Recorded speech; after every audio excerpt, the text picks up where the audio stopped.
I've grown a lot of different tomatoes over the years, and if there's one thing that I've learned, it's that not all tomatoes are created equal.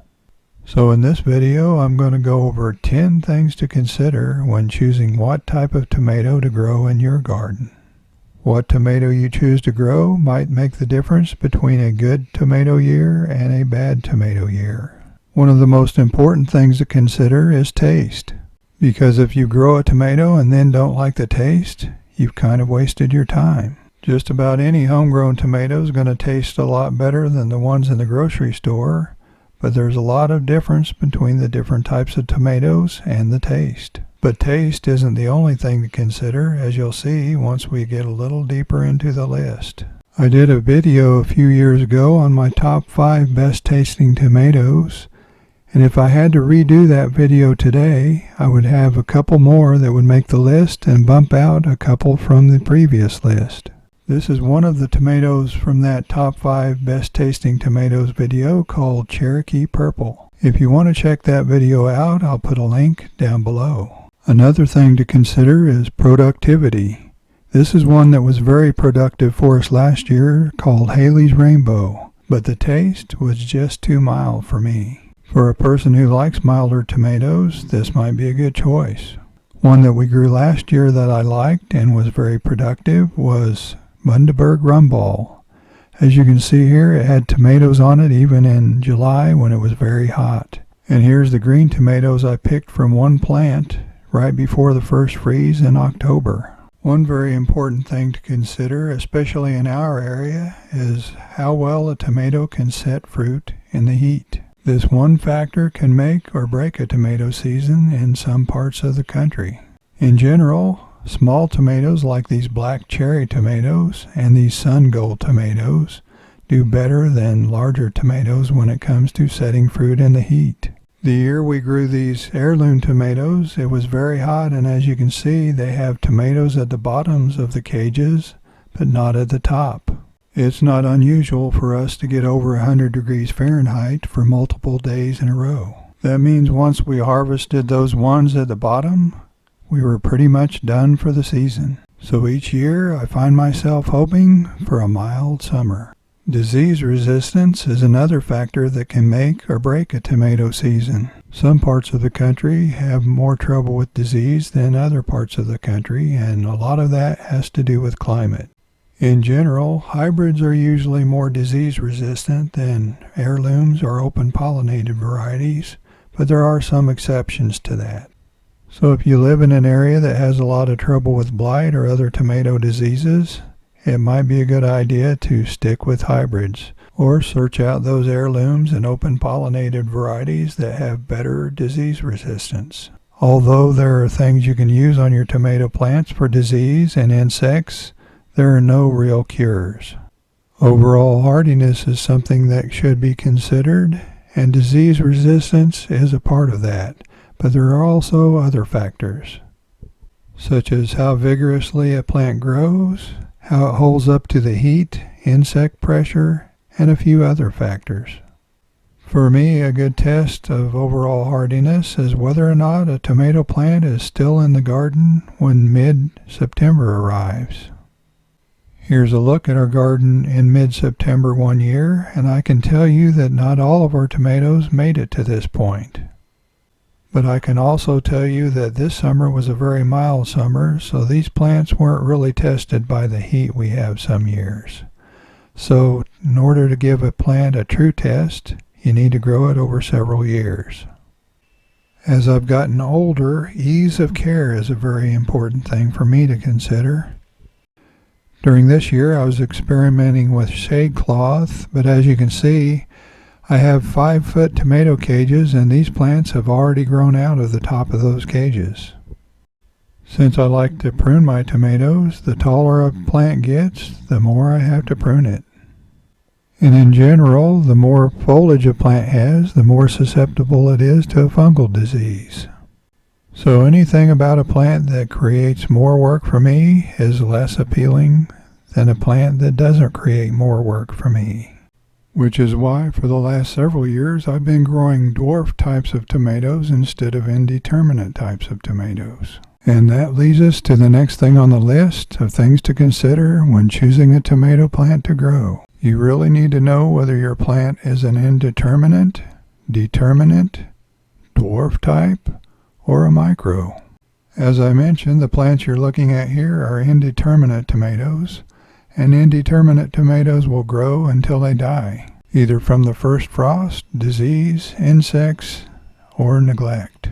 Some indeterminate tomatoes can grow over 10 feet tall under the right growing conditions. They can also produce fruit right up until the first frost. Determinate tomatoes, like Roma types, are popular with people who like to can tomatoes. It's more convenient because you do get all of your fruit at once. Determinate tomatoes grow to a certain size and then they stop growing. Whatever fruit is on the plant at that point is all the fruit you'll get for the season. Usually your entire crop from a determinate tomato will ripen over about a 2 or 3 week period. As I mentioned before, for the last several years I've been growing dwarf tomatoes from the Dwarf Tomato Project. And if you're wondering, dwarf refers to the size of the plant, not the size of the fruit. The tomato plants you're looking at here are dwarf tomatoes, and most of them grow to that 3 to 4 foot range, but some grow as tall as 5 feet. Two of my favorite dwarf tomatoes, Baronia and Rosella Purple, both grow to that 4 foot range, and that's just about right for me. I like to think of dwarfs as a slow-growing indeterminate. They keep growing and producing fruit throughout the season, but at a much slower rate than the indeterminates. So you're not going to have to deal with a plant that's 7 or 8 feet tall. Another group of tomatoes are called micro tomatoes, and they produce fruit on very small plants. Two micro tomatoes that I've grown are called Micro Tom and Orange Hat. Micro Tom only grows to about 4 to 6 inches tall, and Orange Hat grew to about 8 inches tall for us. If you look at these plants very carefully, they're already starting to produce flower buds. One important thing to consider for several reasons is whether or not a plant is a hybrid or not. This is a hybrid that I grew one year called Red Pride. As I mentioned before, generally speaking, hybrids have more disease resistance than most heirlooms.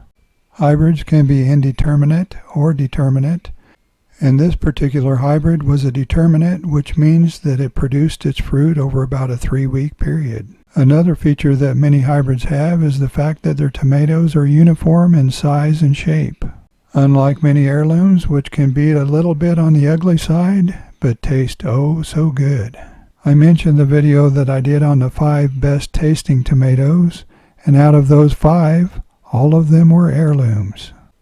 But since I started growing dwarf tomatoes, I've found several different dwarf tomatoes that rival some of the best tasting heirlooms. Even though the dwarf tomatoes from the Dwarf Tomato Project are very stable, they just haven't been around long enough to legitimately be called an heirloom. Many heirloom tomatoes are exactly that. They've been passed on from one generation to the next. Another big advantage that heirlooms have is the fact that you can save seeds from them and grow a tomato next year exactly like the one you got this year. If you save seeds from a F1 hybrid, next year when you grow the seeds, you'll get something completely different than the tomato that you grew this year. Whether or not a tomato splits easily is something to consider, but it's not a deal breaker for most people because some of the best tasting tomatoes also split easily. Two tomatoes that come to mind are Black Crim and Cherokee Purple. Splitting usually occurs from uneven watering and happens most often to us right after a rainstorm. Another reason that some varieties split more easily is because their skins are thinner, which makes them more of a pleasure to eat. Even though this carbon tomato had a big split, it tasted just as good as if it didn't have a split. I just cut that part out and ate the rest. One consideration that is very important to a lot of people, especially nowadays, is cost. I was at one of our local home improvement stores the other day, and I saw that they had some tomato plants for sale, and they wanted $5.78 per tomato plant. And they were much smaller than the ones that I usually transplant out into our garden that I grow myself. The easiest way to save money when growing tomatoes is to save your own seeds. You can do that with any tomato that's not a hybrid. And I did a couple of videos on how to save tomato seeds, so if you want to check those out, I'll put links down below. I use a method called fermentation. It's real simple. It only takes about 4 days, and you've got some nice clean tomato seeds. By saving your own seeds, instead of paying $5 or more per plant, you can grow them for free, depending on how you do it. Using your own container and your own soil mix, it doesn't have to cost you anything. And you can do that year after year after year. And not just with tomatoes, but other heirloom vegetables also, along with the dwarf tomatoes from the Dwarf Tomato Project, which are stable. Here's a look at some of my saved tomato seeds, and tomato seeds can be viable for 5 years or more.